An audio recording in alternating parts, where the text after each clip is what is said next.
Hi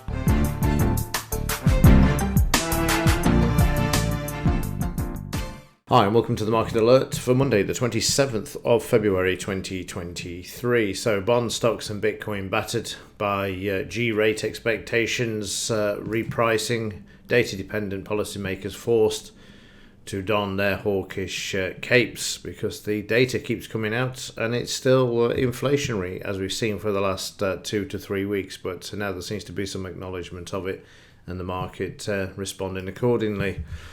Stocks and bonds lower on hot PCE adds to hawkish pricing there as well. Let's have a look at the economic news for today. What have we got? 9 a.m. we've got the UK Broadbent is going to be speaking. 1:30 we've got durable goods orders and core durable from the US. And then 3 p.m. we've got pending home sales as well. So we'll see what we've got for the week. Is this the quiet week of the month? Tuesday, we've got consumer confidence for the US and also Richmond manufacturing. Wednesday, Bank of England, Bailey is going to be speaking. ISM PMI again for the US. And also we've got Friday, we've got some flash news there again for the Eurozone and unemployment and FOMC were Waller speaking.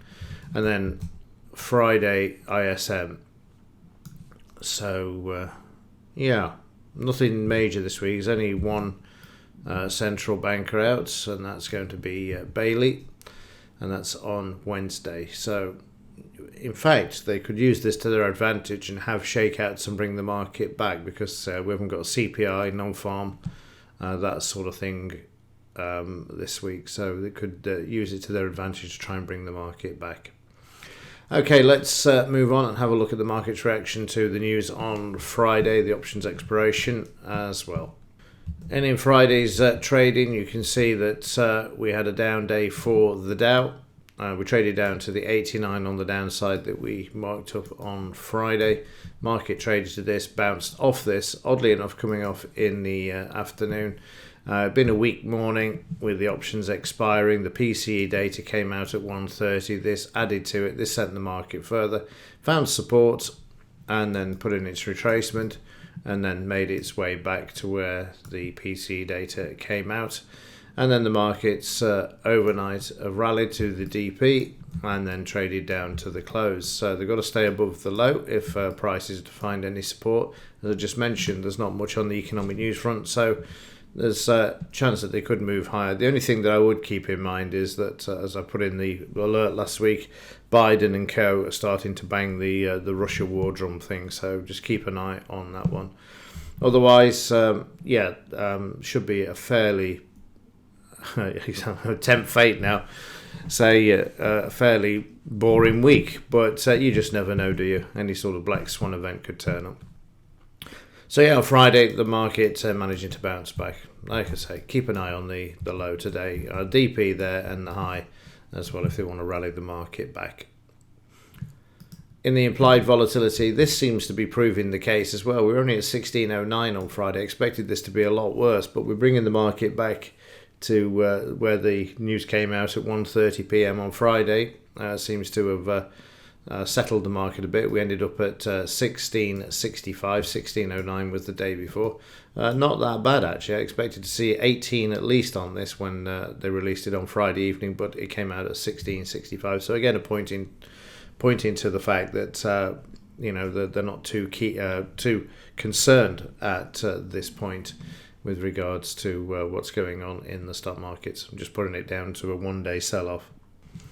In the German DAX, big sell-off on Friday. The market trading down to that 15,235. Went straight through it, came straight back, holding above this on the overnight at the moment. So look at the 30-minute chart. There you can see it tried to hold for the first hour, kept failing and not closing back above the 50 EMA or the DP. And then the momentum kicked in. Then we had the news, then the US. This didn't really recover. I expected a bigger recovery in this as the Dow made its way back late afternoon, but the DAX really didn't. Overnight prices have moved higher. Found some more selling down at the close. Got to watch this low at 15,180 when the market opens later this morning. Overnight, you can see the activity there where we had the market moving up and just finding a bit of support there to try and bring the markets back. Friday, the market's down, as can be seen there. It kept bouncing off the 20 bar average as it made its way down and didn't really come back until the overnight when it managed to close above, but then got slammed and again struggled with the 20 bar, staying above, but then bumped into the 50.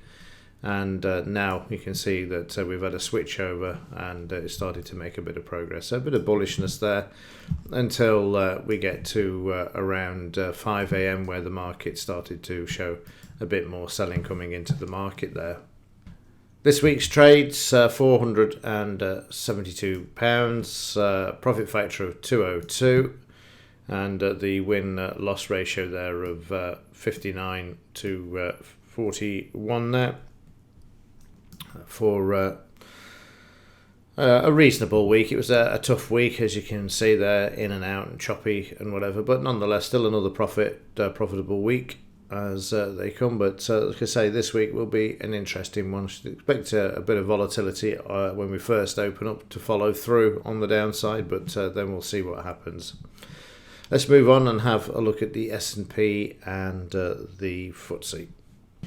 In the S&P, this trading down to the 200 MA and 89% retracement that we've had drawn in as well on this market from here back to here. Market bouncing quite nicely there at the close of Friday, and you can see that there. So Friday, that drifting, it's like the waterfall effect where the market sells off, bounced and came back a good 38-50% of its move.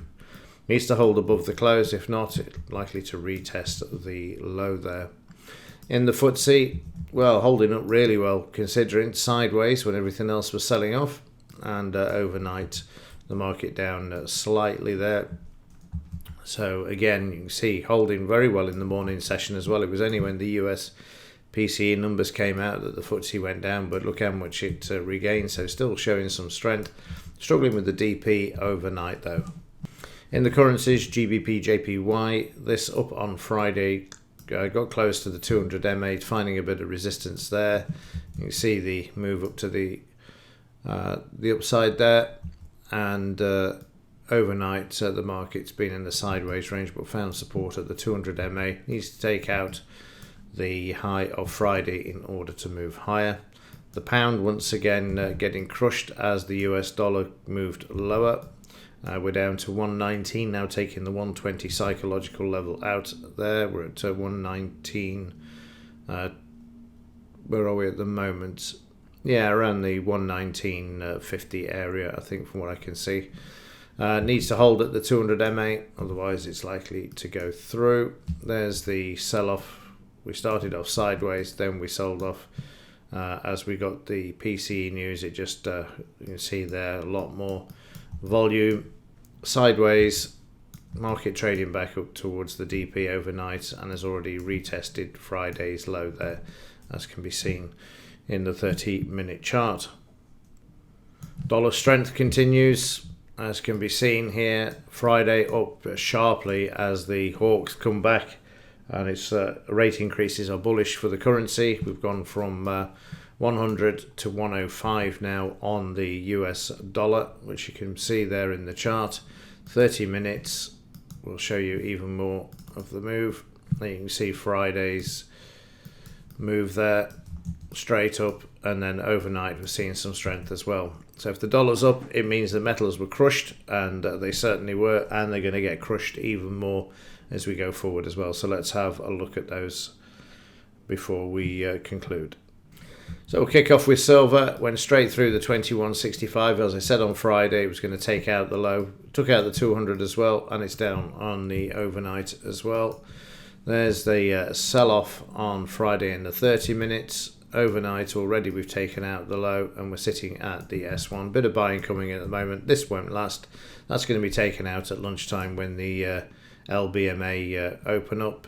We've got the weekly chart of silver, so I can show you where we're going, all the way down to 18, if not down to the low over to the left, which is around 17 again, as they're determined to keep the price down on the silver market. In gold, also taking out the 78% retracement there during Friday, so watch the 1794. And in the 30-minute chart, again, the pricing in London crushing the market, along with the PCE news as the vehicle in order to do it. You can see that we're trying to get back above the low. But on the gold-silver ratio, you can see that silver is being crushed more as it heads back towards that 90 level to the left there. So we're heading back to 90 on this one as well. Let's just have a look, see what we've got above this. So yeah, we could go back to 96 as well. The highest on this, for those of you that have not seen it before, if I can just find it,